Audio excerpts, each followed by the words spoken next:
President Donald Trump's new wave of tariffs on U.S. imports took effect, raising them to levels not seen in nearly a century.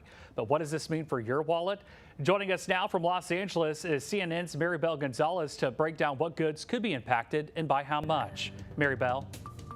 These new levies raise the U.S.'s effective tax rate above 17% and amount to the highest tariffs the U.S. has imposed since 1933 during the Smoot-Hawley era, a tariff bill that contributed to the deepening of the Great Depression.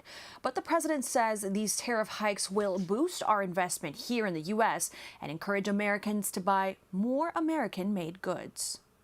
President Donald Trump placed higher tariffs again on just about every country in the world. You either partner with us or you compete with us and face tariffs. Before today, virtually every country's goods were subject to a minimum 10% tariff. Now, about 40 countries with which the U.S. runs a trade deficit will face a 15% rate. Some, like Brazil, will even be hit with steeper rates.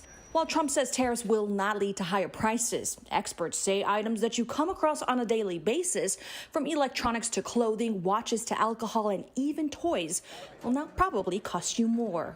This is the largest tax increase on U.S. consumers in 3 generations. The tariffs on Canadian goods start at a minimum of 35%, unless they are compliant with the terms of the United States-Mexico-Canada agreement, in which case they face no tariffs. Still, Canadian officials say the U.S.'s northern neighbor is set to ramp up trade with other partners. He's probably the most disliked politician in the world in Canada, because he's attacked his closest family member. With trade policy nearing a turning point, the U.S. Treasury Secretary said that the Trump administration is now focused on addressing the cost of living. We're going to be looking at what we can do for housing, for student loans, for overall, because there is an affordability crisis. Another sector impacted by these new rounds of tariffs, the U.S. stock market. It opened higher for the second day in a row, but both the Dow and S&P 500 quickly dipped into the red. Companies, including retailer Ralph Lauren and construction equipment company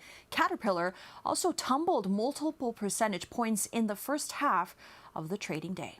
Reporting in Los Angeles, I'm Maribel Gonzalez.